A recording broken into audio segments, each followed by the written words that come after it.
با اشتراک مؤسسه دولتی فوند دستگیری صاحبکاری نزد حکومت جمهوری تاجیکستان در ناحیه واسه برای دستگیری صاحبکاران خرد و میانه سمینار مشورت دایر گردید. در این همایش اقتصادی قید کرده شد که با مقصد صورت بخشیدن بر روند صنعتی کنونی، رشد استحصالات و صادرات، فراهم آوردن فضای مساعد برای دستگیری صاحبکاری و پیشنهاد نمودن امتیازهای بیشتر برای آنها جهت واردات تجهیزات و تکنولوژی‌های نو صاحبکاران را با فایزهای پست به مبلغ‌های پولی تأمین می‌نمایند. در این همایش از جانب متخصصان مؤسسه دولتی فوند دستگیری صاحبکاری نزد حکومت جمهوری تاجیکستان قاعده و طرز پرداخت و برگردانیدن مبلغ‌ها را شرح دادند. عاید همین موضوع به سوال‌های صاحبکاران جواب گردانیدند.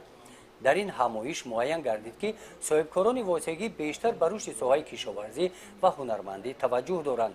گفته شد که تا همین روز به 6 نفر صاحبکاران ناحیه واسه قرض‌های امتیازنامه داده شده است.